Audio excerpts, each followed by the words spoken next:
Here's more wrestling news for August 5th, 2022. And we're starting off this afternoon with WWE, as the company has been rocked ever since Vince McMahon announced his retirement. With McMahon gone, many are optimistic that positive changes will be made by the new head of creative, Triple H, and that is already playing out in NXT. In recent memory, Kaden Carter and Katana Chance were showing signs of a heel turn, but after winning the NXT Women's Tag Team titles this week, the two had a very babyface promo. During Wrestling Observer Radio, Dave Meltzer and Brian Alvarez explained that this wasn't an accident, but that WWE has plans to fix miscast superstars.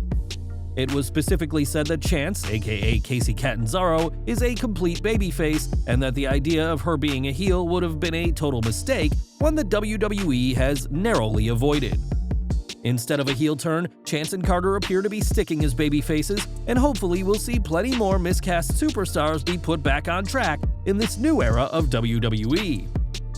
In May, Sasha Banks and Naomi walked out of WWE, and there was a time when it looked like the pair were gone for good.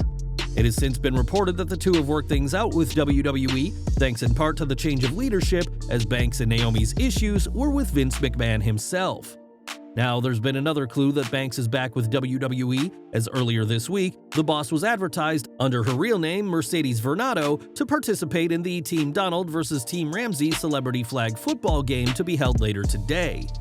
However, the Los Angeles Rams released the updated rosters for the game yesterday, and Banks' name is no longer listed as part of either team.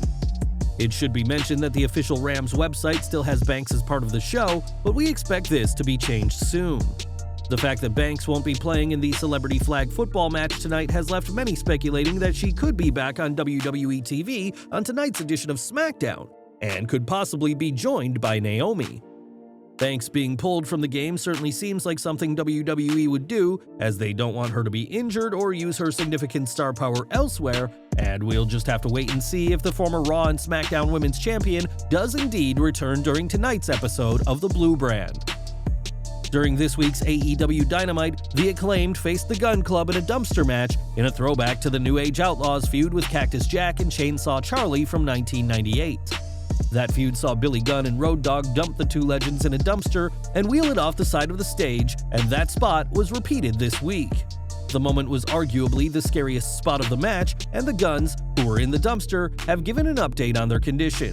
On Twitter, Austin Gunn said how the duo are fine, while Colton said that while they're still alive, he hates everything right now.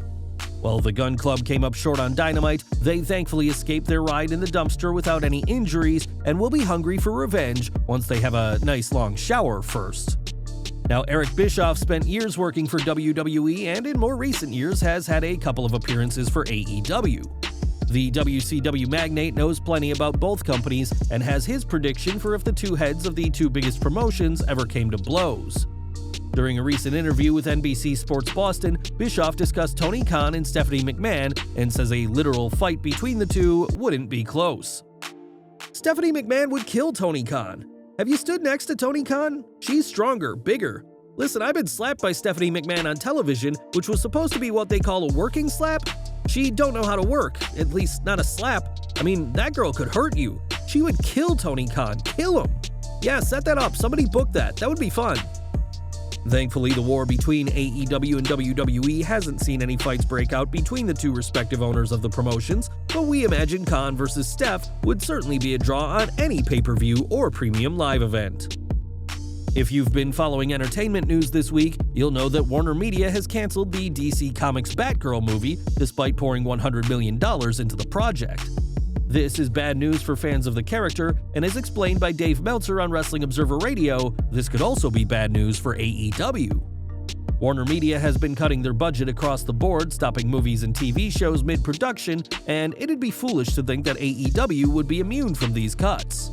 We are not saying that Warner Media are going to close down AEW next week, but when your parent company is doing all they can to cut costs, it certainly doesn't bode well for the promotion's future.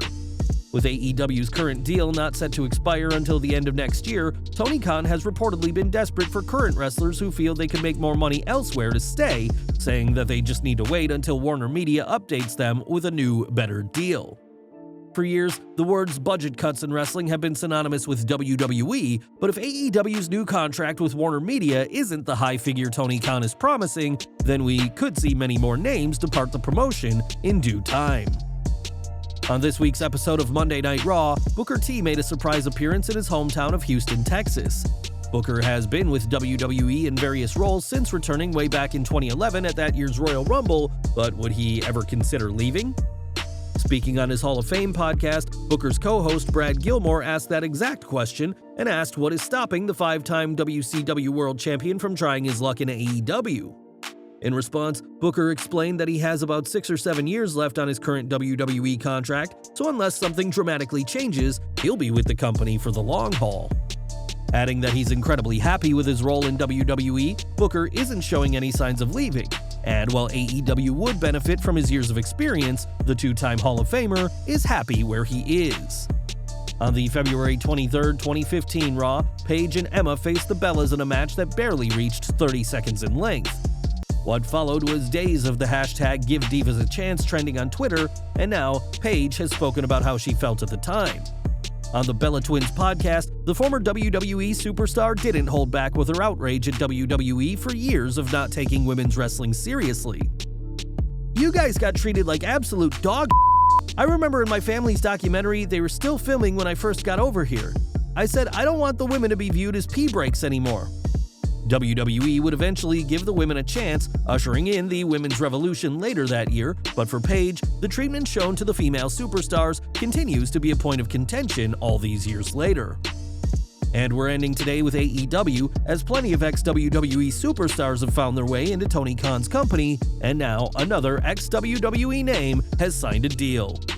Fightful Select is reporting that Blake Christian is now under contract with AEW, though it's unclear if this is a full-time deal or tiered.